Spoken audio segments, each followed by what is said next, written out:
بسم اللہ الرحمن الرحیم۔ السلام علیکم دوستو۔ حامان کون تھا؟ قرآن کریم میں قدیم مصر کے بارے میں دی گئی معلومات بہت ساری تحقیقی حقائق کا انکشاف کرتی ہیں جو آج تک پوشیدہ رہے۔ یہ حقائق ہم پر یہ حقیقت منکشف کرتے ہیں کہ قرآن کا ایک ایک لفظ حتمی دانش کے ساتھ نازل کیا گیا ہے۔ حامان ایک ایسا کردار ہے جس کا نام قرآن میں فرعون کے نام کے ساتھ ذکر کیا گیا ہے۔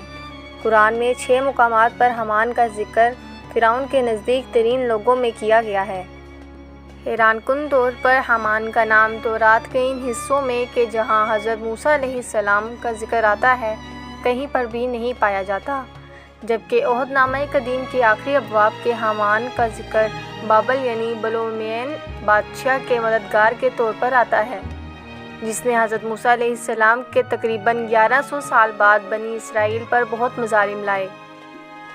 کچھ غیر مسلم جو یہ کہتے ہیں کہ حضرت محمد صلی اللہ علیہ وآلہ وسلم نے تورات اور انجیل سے نقل کر کے قرآن میں لکھا تھا، وہ یہ بھی کہتے ہیں کہ حضور صلی اللہ علیہ وآلہ وسلم نے نعوذ باللہ ان کتابوں میں درج کچھ موضوعات قرآن میں غلط طور پر منتقل کر دیے تھے۔ ان دعووں کی نامعقولیت اور بےہودگی کا بھانڈا اس وقت پھوٹا جب قدیم مصری علامتی تحریر 200 سال پہلے پڑھ لی گئی اور نام حامان ان کی قدیم دستاویزات میں دریافت ہوا۔ ان دریافتوں سے پہلے قدیم مصری تحریرات اور کتبہ جات سمجھنے نہیں جا سکتے تھے۔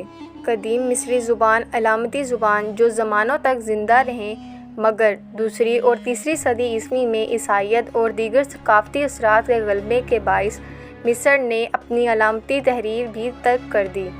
تب یہ زبان ایسی بھلا دی گئی کہ کوئی بھی ایسا شخص نہ رہا جو اسے پڑھ سکتا اور سمجھ سکتا۔ یہ صورتحال تقریباً 200 سال پہلے تک قائم رہی۔ قدیم مصری علامتی تحریر کا راز 1799 میں اس وقت کھلا جب 196 قبل مسیح کے دور سے تعلق رکھنے والی ایک لوح یعنی ٹیبلٹ جسے روزیٹا سٹون کہتے ہیں دریافت ہوئی۔ اس سبق کی خاص بات اس پر بیک وقت 3 مختلف قسم کی تحریروں کی موجودگی تھی: علامات یا تصویری قدیم مصری سادہ علامتی تحریر اور یونانی۔ اس نوک پر موجود یونانی تحریر کی مدد سے قدیم مصری تحریر پڑھ گئی۔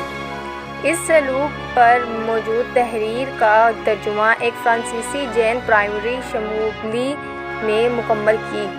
اس کا ایک بولی بٹ کی زبان اور اس میں موجودہ واقعات دنیا کے سامنے آئے۔ یوں اس زمانے کی تہذیب، مذہب اور سماجی زندگی کے بارے میں معلومات کا ایک خزانہ دستیاب ہوا۔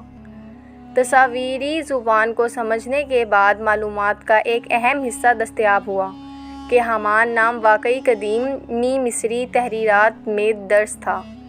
یہ نام زیانا کے میوزیم میں موجود ایک یادگار سے تعلق رکھتا ہے۔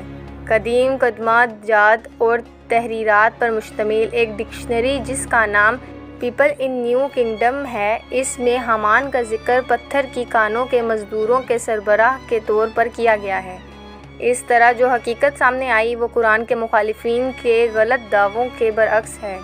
حامان وہ شخص تھا جو مصر میں حضرت موسیٰ علیہ السلام کے دور میں گزرا۔ وہ فرعون کا معتمد تھا اور تعمیراتی کاموں میں مصروف عمل رہتا تھا، جیسا کہ قرآن میں اس کا ذکر آیا ہے۔ قرآن میں موجود ایک آیت کے جس میں اس واقعے کا ذکر کیا گیا ہے اور حامان کو فرعون ایک مینار تعمیر کرنے کا حکم دیتا ہے، اس قدیمی تاریخی دریافت کے عین مطابق ہے۔ اور فرعون نے کہا، اے اہل دربار، میں تو اپنے سوا تمہارے کسی خدا کو نہیں جانتا۔ حامان ذرا اینٹیں پکوا کر میرے لیے ایک اونچی عمارت تو بنواؤ، شاید کہ اس پر چڑھ کر موسیٰ کے خدا کو دیکھ سکوں، میں تو اس کو جھوٹا سمجھتا ہوں۔ قرآن مجید کی اس آیت میں ایک اور معجزانہ پہلو بھی پایا جاتا ہے، اور وہ یہ کہ اس میں فرعون حامان سے کہہ رہا ہے کہ تو میرے لیے ایک ایسی عمارت بنا جو اینٹوں سے بنی۔ قرآن مجید کے مخالف مورخین کافی عرصے سے اس بات پر ڈٹے ہوئے تھے کہ قرآن کا یہ بیان تاریخی حقائق کے خلاف ہے۔ اس لیے کہ مصر کی قدیم تاریخ میں اینٹوں کا وجود نہیں پایا جاتا، بلکہ اینٹیں رومیوں کے دور کے بعد کی پیداوار ہیں۔